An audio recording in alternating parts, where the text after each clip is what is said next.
छत्तीसगढ़ में चुनाव अपने चरम पर है। ऐसे में वहां के घोटाले देखना जरूरी है। विकास का ये वो मॉडल है दोस्तों जो आपको हिलाकर रख देगा। प्रधानमंत्री मोदी हो या केंद्रीय गृह मंत्री अमित शाह, भ्रष्टाचार के इसी मॉडल पर अटैक कर रहे हैं और पूरे रिसर्च के साथ एक एक घोटाले। तेलंगाना के कालेश्वरम परियोजना घोटाला बहुत बड़ा घोटाला है।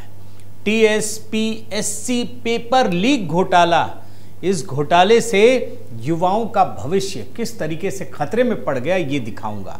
मेडिकल सीट घोटाला, ये तो बड़ा अद्भुत घोटाला है दोस्तों। सीटों की नीलामी होती है, ऑक्शन होता है। शराब घोटाला, और ये शराब घोटाला कितना बड़ा है, कितना खतरनाक है वो भी आपको दिखाऊंगा। साड़ी घोटाला, सोचिए क्या क्या घोटाले हो सकते हैं, आपको पता चलेगा। ये साड़ी घोटाला तो बड़ा अद्भुत है। मियापुर जमीन घोटाला, अब ये जो जमीन घोटाला मैं बता रहा हूं ना दोस्तों, आपके होश उड़ जाएंगे। अचानक एक दिन आपको पता चलेगा कि जो आपकी जमीन है वो आपकी रही नहीं। ऐसे काम किए गए। और तेलंगाना में भागीरथ मिशन घोटाला, ये घोटाला तो माना जा रहा है इतना बड़ा घोटाला है जो सारे घोटालों का बाप है। इसके बारे में अभी आपको बताऊंगा।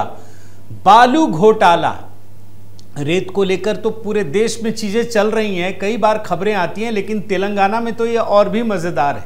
और आप ये समझ लीजिए कि इसी वजह से गृह मंत्री अमित शाह केसीआर सरकार पर पूरी तरह से हमलावर है। कुछ मीडिया के पंडित दोस्तों ये कह रहे हैं कि भाजपा केसीआर को लेकर थोड़ा सॉफ्ट स्टैंड अपना रही है और इसी वजह से तेलंगाना में स्थिति नाजुक है। लेकिन अभी आपको जो बयान सुनाऊंगा ना, आपको सब कुछ समझ में आ जाएगा कि कितना सॉफ्ट स्टैंड है। मैं आपको अमित शाह का एक छोटा सा बयान सुना रहा हूं, सुन लीजिए। तेलंगाना को केसीआर ने भ्रष्टाचार का अड्डा बनाया है। ये बीआरएस नहीं है, बीआरएस का नाम है भ्रष्टाचार रिश्वतखोरी समिति। मिशन भगीरथ घोटाला केसीआर सरकार ने किया। मियापुर भूमि सौदा घोटाला 4000 करोड़ का केसीआर ने किया। कालेश्वरम परियोजना घोटाला केसीआर सरकार ने किया। देख रहे हैं ना ये हमला किस प्रकार से हो रहा है, और ये जायज है क्योंकि भ्रष्टाचार के मामले तो सबके सामने आने चाहिए।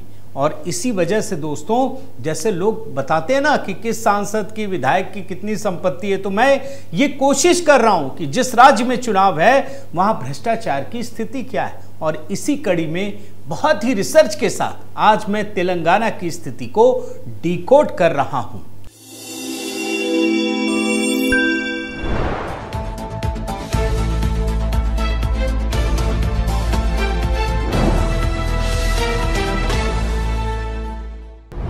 साथियों नमस्कार, मैं हरिश्चंद्र बर्णवाल। तेलंगाना में चुनाव प्रचार अपने चरम पर है। अब तो वोट का समय ही आ गया, कुछ ही वक्त बचा है, दिन बचा है। ऐसे में चलिए दोस्तों सीधे आपको बताता हूं कि मुख्यमंत्री केसीआर के शासनकाल में किस प्रकार के भ्रष्टाचार के आरोप लगे। बहुत ही अच्छे एनिमेशन ग्राफिक्स के जरिए एक एक चीज आपको बताने जा रहा हूं ताकि आपको समझ में आए और लोगों तक पहुंचाइए कि तेलंगाना में जिस विकास मॉडल की बात हो रही है वो विकास मॉडल है या विनाश मॉडल है। कालेश्वरम परियोजना घोटाला, जानते हैं 1 लाख करोड़ रुपए के घोटाले का आरोप है। कालेश्वरम देश की सबसे बड़ी लिफ्ट सिंचाई परियोजना है। जी हां, ये गोदावरी नदी पर बनी एक बहुउद्देशीय सिंचाई परियोजना है। इस परियोजना के तहत जानते हैं 13 जिलों में 18,26,000 एकड़ भूमि की सिंचाई का लक्ष्य था। इसके अलावा इसका उद्देश्य कई जगहों पर पीने का पानी पहुंचाना था, उपलब्ध कराना था, जिसमें हैदराबाद, सिकंदराबाद कई इलाके मौजूद हैं दोस्तों जहां पानी भी उपलब्ध कराना था। मगर इस परियोजना में भारी गड़बड़ी का आरोप लगा। दरअसल इसमें क्या क्या हुआ वो मैं आपको बता देता हूं। इसका बजट बनाया गया 38,000 करोड़ रुपया। चलिए, इतनी बड़ी परियोजना है तो पैसे लगेंगे, सब कुछ होगा, सिंचाई, लिफ्ट परियोजना है और पानी का, पीने का पानी भी देना है। लेकिन आज इसका बजट जानते कितना हो गया? करीब 1,20,000 करोड़ रुपए। कहां 38,000 करोड़ और कहां 1,20,000 करोड़ रुपए। और इस परियोजना के तहत कहां राज्य में 13 जिलों के 18,26,000 एकड़ जमीन तक पानी पहुंचाने का लक्ष्य था। 18.25 लाख एकड़। लेकिन जानते कितना पहुंचा, कहां तक मिला? सिर्फ 1.5 लाख एकड़ जमीन को ही पानी मिल पा रहा है। आप सोचिए कहां लक्ष्य था और कहां पहुंचा। और यही नहीं, इस परियोजना में पानी को ऊपर चढ़ाने के बड़े बड़े पानी के पंपों का भी इस्तेमाल करना पड़ता है, जिस पर करोड़ों रुपयों की बिजली भी खर्च होती है। जाहिर है इस परियोजना में सवाल उठ रहे हैं और यह आरोप लगाया जा रहा है कि ऐसी बेकार परियोजना को बनाकर करीब 1 लाख करोड़ रुपए की चोरी की गई। जी हां, अब आगे बढ़िए। TSPSC पेपर लीक घोटाला। यह घोटाला युवाओं से जुड़ा है। राजस्थान की ही तरह तेलंगाना में राज्य सेवा आयोग की पहली ही परीक्षा घोटाले की भेंट चढ़ गई। पेपर लीक मामले से यहां के युवाओं की उम्मीदों को तगड़ा झटका लगा है। जी हां, तगड़ा झटका। राज्य सेवा आयोग की चेयरमैन अनीता रामचंद्रन खुद वो आरोपों के घेरे में है और जो आप रिपोर्ट देखेंगे उन्हें ही इसका सरगना भी माना जा रहा है। दरअसल दोस्तों, राज्य की ग्रेड 1 सेवा के लिए करीब 4 लाख युवाओं ने परीक्षा दी थी, जिसमें से करीब 26,000 मेंस परीक्षा के लिए बैठने वाले थे। लेकिन पैसे लेकर पेपर लीक करने का घोटाला सामने आ गया और परीक्षा रद्द हो गई। अब राज्य सरकार के लिए मुसीबत हो गई, तो उसने तुरंत मामले को रफा दफा करने के लिए आनन फानन में SIT से जांच कराने का फैसला किया और इसके बाद बहुत ही जल्दबाजी में आरोप पत्र कोर्ट में दाखिल कर दिया। इसमें आयोग की चेयरमैन अनीता रामचंद्रन को मुख्य आरोपी बताया गया है। SIT ने कहा कि उनके अलावा और कोई शामिल नहीं है। लेकिन अब मामला आगे बढ़ गया है। अब ED भी इस जांच में शामिल होने की तैयारी कर रही है। एक और घोटाला, मेडिकल सीट घोटाला। जानते हैं कितने का घोटाला है? 12,000 करोड़ रुपए का घोटाला है। इस साल जून में ED ने जब हैदराबाद के कई मेडिकल कॉलेजों और उनके मालिकों के घर पर छापेमारी की, तब पता चला कि राज्य में मेडिकल सीटों का घोटाला चल रहा है। बताइए, मेडिकल सीटों का ही घोटाला।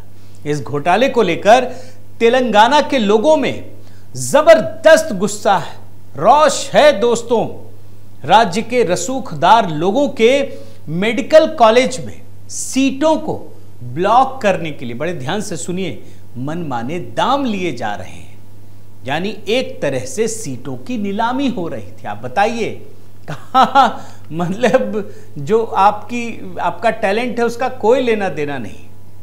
और इस छापेमारी में ED को KCR के श्रम मंत्री माला रेड्डी के बेटों के medical college Mala Reddy institute of medical sciences में जब छापेमारी की गई तो 100 करोड़ रुपए नकद मिले। सोचिए, 100 करोड़ रुपए। अब जाहिर है इसका खुलासा होते ही हड़कंप मच गया और इसके बाद KCR के मंत्री के कॉलेज में मेडिकल की सीटों को ब्लॉक करने के लिए जो खजाना पड़ा हुआ था ना, ED ने उसको जब्त कर लिया। और करना ही था, इतने पैसे कहां से आए? कैश। एक और घोटाला है दोस्तों, शराब घोटाला। अब इस शराब घोटाले के बारे में आपको कुछ बताने की जरूरत है क्या? ये तो अब विश्व विख्यात हो चुका है, केजरीवाल की तरह बड़ा। और ये भी आपको पता है दोस्तों कि अरविंद केजरीवाल की पार्टी को 100 करोड़ रुपए किसने दिए? इन्हीं का नाम है चंद्रशेखर राव की बेटी के कविता। और बदले में क्या हुआ? दिल्ली की शराब नीति में ऐसे नियम बनवाए जिससे उनके दोस्तों को फायदा मिले। और ये कौन से लोग हैं? इसके बारे में कई बार आती है ना बातचीत, साउथ लॉबी। ये वही साउथ लॉबी है दोस्तों। दिल्ली की शराब नीति में ऐसे बदलाव किए गए जिससे साउथ लॉबी को पूरा कारोबार मिले और केजरीवाल की सरकार ने ऐसा ही किया। इसी कांड में केजरीवाल के 2 मंत्री मनीष सिसोदिया और सत्येंद्र जैन जेल के अंदर हैं। आप सोचिए कितना बड़ा मामला ये बन चुका है, जबकि इनके एक सबसे बड़े सांसद संजय सिंह तो वो भी जेल में है और इसके अलावा ईडी के कविता से भी लंबी पूछताछ कर चुका है और आरोप पत्र में उनका भी नाम है। तो आप समझ लीजिए कि अभी तो दिल्ली का पन्ना ही खुला है, जब ये तेलंगाना वाला पन्ना पूरा खुलेगा तो होगा क्या, कितना बड़ा घोटाला है आप समझ लीजिए। आगे बढ़िए। साड़ी घोटाला। केसीआर की सरकार ने बटुकामा के अवसर पर राज्य की करीब 1 करोड़ महिलाओं को मुफ्त साड़ी देने की योजना की शुरुआत की 2017 में की और इस योजना में 5 साल में यानी 2022 तक करीब 4 करोड़ 79 लाख साड़ियां बांटी गई। इस पर करीब 1500 करोड़ रुपए का खर्च आया। बड़ी अच्छी योजना है, महिलाओं को साड़ी देंगे तो आपको आशीर्वाद देंगे। लेकिन जानते हैं जो साड़ी बांटी गई वो बहुत ही खराब थी, निम्न स्तर की साड़ी थी। राज्य में कई जगह तो महिलाओं ने इन साड़ियों को पहनने से बेहतर जलाना समझा और साड़ी की इस खरीद में विपक्ष ने सरकार पर बड़े पैमाने के घोटाले का आरोप लगाया। अब अगर इस स्तर की साड़ियां होंगी तो घोटाला तो होगा ही ना दोस्तों। एक और घोटाला, आगे बढ़िए। मियापुर जमीन घोटाला। लाखों करोड़ रुपए का है जमीन घोटाला, धरनी घोटाला, मियापुर जमीन घोटाला, कुछ भी कह लीजिए। और इस घोटाले ने पूरे राज्य को अपने जाल में फंसा लिया है, पूरे राज्य को। केसीआर की सरकार ने राज्य की पूरी जमीन का लेखा जोखा एक प्राइवेट ऑनलाइन कंपनी धरनी को दे रखा है। इस लेखे जोखे में हजारों एकड़ की प्राइवेट और सरकारी जमीन के मालिकाना हक को विवादित दिखाया गया है। इस तरह से इन विवादित मालिकाना हक वाली जमीनों को बिल्डर, नौकरशाह और मंत्रियों ने प्राइवेट लोगों से कौड़ियों के भाव खरीद लिए या सरकारी जमीन का मालिकाना हक ले लिया। इस घोटाले का पर्दाफाश कहां हुआ ये भी बता देता हूं, क्यों इसको मियापुर जमीन घोटाला कहा जा रहा है। इस घोटाले का पर्दाफाश दोस्तों मियापुर में करीब 691 एकड़ जमीन के घोटाले के रूप में सामने आया, 691। और जब घोटालेबाजों ने फर्जी कागज के जरिए पूरी जमीन पर ही कब्जा कर लिया। आप सोचिए, अब चूंकि मियापुर में ये जमीन का घोटाला सामने आया तब इसे मियापुर जमीन घोटाला कहा जाने लगा।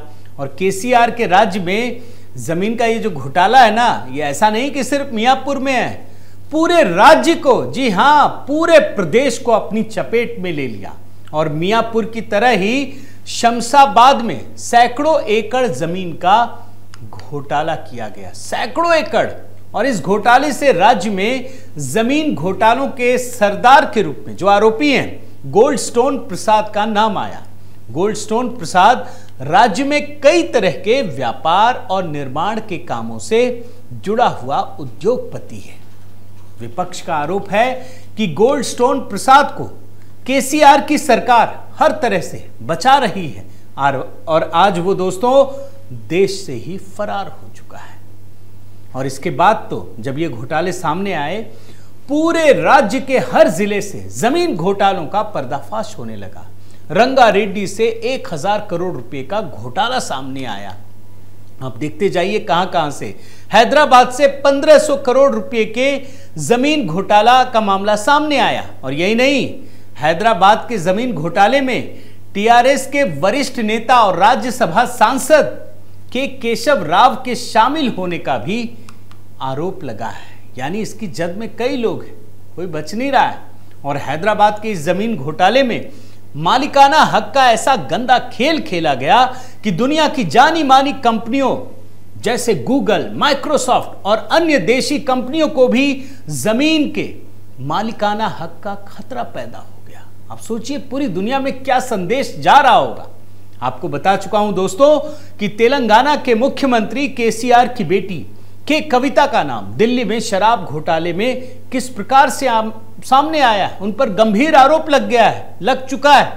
आरोप है कि शराब घोटाले से जो पैसा कमाया गया ना, उसी से तेलंगाना में बड़े पैमाने पर जमीन की खरीद की गई। ये आरोप ईडी ने अपने आरोप पत्र में के कविता के ऊपर लगाया है। एक और घोटाला, भागीरथ मिशन घोटाला। भागीरथ मिशन में भी दोस्तों हजारों करोड़ रुपए के घोटाले का आरोप है। इस योजना में 2017 में घर घर तक पानी पहुंचाने की योजना पर काम किया जा रहा है और 2023-24 तक करीब 32,000 करोड़ रुपए सरकार द्वारा खर्च की जा रही है। अच्छी योजना है, लेकिन विपक्ष का जो आरोप है और इन पर जो लगा है वो बता रहा हूं। सरकार ने ठेकेदारों और सामान सप्लाई करने वालों को जमकर लूटने का मौका दिया और इस योजना में करीब 10,000 करोड़ रुपए का घोटाला हुआ। एक घोटाला बालू घोटाला है। केसीआर की सरकार के ऊपर यह भी आरोप लग रहा है कि राज्य में हजारों करोड़ के अवैध बालू का व्यापार बड़े पैमाने पर हो रहा है। तो ये सारे घोटाले हैं दोस्तों। तो कुल मिलाकर साथियों, राज्य में मुसलमानों को आरक्षण और मुसलमानों के लिए विशेष आईटी पार्क की रेवड़ी बांटने वाले मुख्यमंत्री केसीआर का मकसद सिर्फ यही है कि उनके पास मुख्यमंत्री की कुर्सी बनी रहे और वो राज्य में हर खरीद, हर योजना और परियोजना में लाखों करोड़ का ये सब खेल कर सके। ऐसे विकास के मॉडल से ना तो राज्य का भला हो रहा है और ना युवाओं को रोजगार मिल रहा है। ऐसे ही भ्रष्टाचार वाले विकास के मॉडल को लेकर राज्य में कांग्रेस की सरकार भी घूम रही है, जिसकी खुद की राजस्थान और छत्तीसगढ़ की सरकारें केसीआर की तरह ही भ्रष्टाचार के मामले में आरोपित है। और मैं आपको दिखा भी चुका हूं। और चुनाव के दौर में याद रखिए दोस्तों कि आपका वोट ही आपको परिवारवाद के भ्रष्टाचार से मुक्त कराएगा। इसीलिए मैंने कोशिश की कि तमाम भ्रष्टाचार के मामले आपके सामने रख सकूं। अब जब आप वोट देने जाएं तो इस वीडियो को देखिएगा और कोशिश कीजिएगा दोस्तों कि तेलंगाना में जो भी आपसे जुड़े हुए लोग हैं उनको पहुंचाइए, दिखाइए और बताइए कि आपके एक वोट से क्या क्या होता है। बहुत बहुत धन्यवाद। आपसे निवेदन है साथियों कि आप मेरे इस चैनल को ज़रूर सब्सक्राइब कीजिए, लाइक कीजिए, शेयर कीजिए, कमेंट कीजिए और इस बेल आइकन को प्रेस करना मत भूलिएगा। नमस्कार।